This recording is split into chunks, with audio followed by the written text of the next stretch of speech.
Hey guys, welcome back to my Wulong video. This is the fight I've been looking forward to, the fight against Lu Bu. But before then, I'm gonna do like a little sub-boss, the Huaishang, which is just before this, as you can see here. For any who's actually played like the Dynasty Warriors games, or played, or know anything about the Romance of the Three Kingdoms, or anything like that, like the stories, you know who this guy is. He's the dude that was guarding the Sishui Gate up in, like one of Dong Zhuo's generals alongside Lu Bu and stuff. Like he was actively kicking the coalition's ass, up until I believe Guan Yu killed him, which allowed the coalition to continue forward. But yeah, I just put this fight in there because even though he is like just a little mini boss, his relevance to this battle, is pretty significant. Even though like this is his the battle he's only known for, because they don't really talk about, you don't really hear about Huaishang up until about Sishui Gate and Hulao Gate, or Hulao. Since this is the Hulao Gate, I believe they've already passed Sishui. If that was, I never even talked about it in this game, so who knows? Maybe my facts are incorrect, but but yeah, I had Zhao Yun with me because I was trying to level up his bond, and I ended up getting his armor because I figured out what cups of cordiality were, because I didn't know what they were at this time, at this part of the game. And then I saw them and realized that you can use them to level up your bonds much faster. So that's how I was able to get his armor. So you'll see it like once I get past him and then I go into the cutscene with Lu Bu, that I still have this armor on, and then once the fight starts I'll have like Zhao Yun's armor on. Yeah, I just recorded the opening cutscenes for the boss fights because I had it on like the skip, once you watch them. So that way, I save the cutscene so you have it in there at the beginning, and then just edit in when I won the fight. So yeah, we'll go over there, we'll hit the flag, and then we will jump into the Lu Bu fight.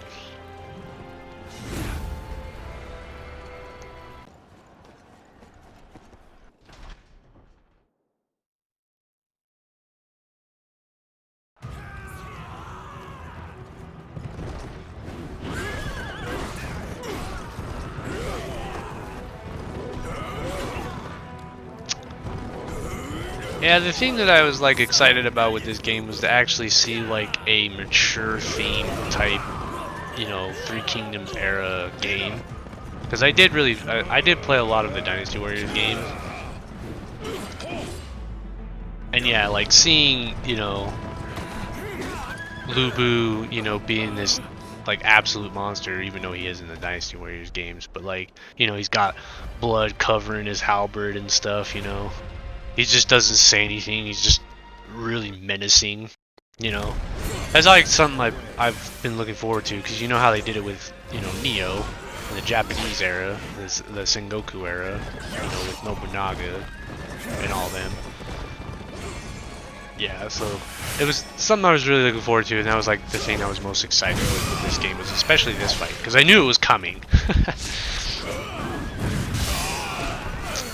Yeah, so when the fight starts, Lu Bu will be on his horse. He basically runs around. That's pretty easy. So what, like as soon as you get the high spirit damage on him, he'll jump off his horse, and then that's when the fight begins. I guess would say begins, because then he starts to bust out these attacks, even though he does that on red hair, and then he's much more aggressive, obviously, and he has different attacks. So as you saw what I did there, I used the restore vitality one, where like every time you get a hit it restores your vitality. It's in the earth tree, I believe. And yeah, so a tip you would use is you'd use it just before you do a fatal strike, and you get much more health recovered. So like what my strategy was this, because since I only had 5 dragon pots, I wanted to save as many of them as I could until about the halfway point of his health. So I relied a lot on my divine beast, the one that gives you like the healing aura. I can't remember the name of it off the top of my head right now. But I also had another one of the earth tree spells, where when I use it, I think it was like when I take damage or something, or when I do damage. It's something. It's where like when you have it activated, your divine beast will recharge much more quickly. So I ended up using only 1 pot, which is fine. I'll take it. Yeah, and then I had ice weapon too, because since Lu Bu is fire, it would make him weak against water or ice, but it doesn't stay there long enough, so I ended up like not really relying on it. And then I also had the I had the one where it drops like an aura or something, and I guess it gives you more defense or something, just in case, like, yeah. Because I ended up doing this fight with low level gear, because I think at this point in time in the game, you would have, you could have like +4 on your gear. And since I didn't upgrade that stuff, because I wasn't really like focused on upgrading at the time, because there was nothing really super challenging at the time. And my gear was getting me through the fights just fine, up until this. And then this is where the wall happens, you know, in your Souls games. Usually there's that boss that's like a wall that, you know, some people get stuck on. I was on it for quite some time, so like over my, like, I think an hour and a half, 2 hours that I was fighting him and stuff, like, I didn't upgrade my gear. The only thing I did was upgrade my bond with Zhao Yun, and then I just put his gear on. You know, it's not plussed or anything. So everything I'm using is basically at its base level. I don't remember exactly what, if it is any higher, but yeah, it's basically at its base form. So now that we got him halfway through his health, I'll start using my dragon pots a little bit more, and he starts to become a little bit more aggressive around this time too, I think. And he starts to do like different combo swings, I guess. And yeah, so what I would recommend doing is play pretty passively, play pretty defensively. Don't get too aggressive on Lu Bu. Because like you see me is I'll do hits every now and then, but I only do like maybe 1 to 2, 3 at most.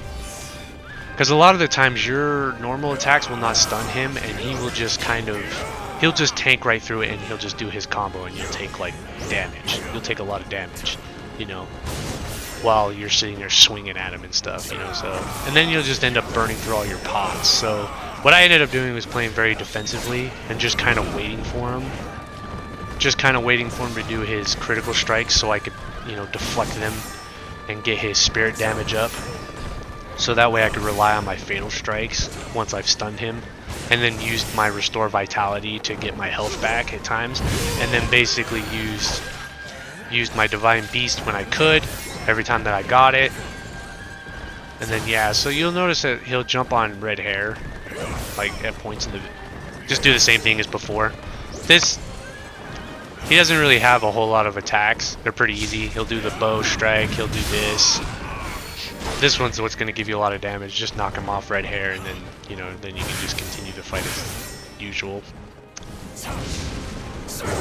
Yeah, see, as you notice, like, I'm not aggressive at all. I'm just waiting for him. Yeah, see, once you get to this point where his health bar becomes red, he'll start to do double critical strikes, like, in a row. Luckily, I survived that. That's how he killed me last time, because I actually got him down to almost a sliver of his health left, and he did that ability, and he killed me.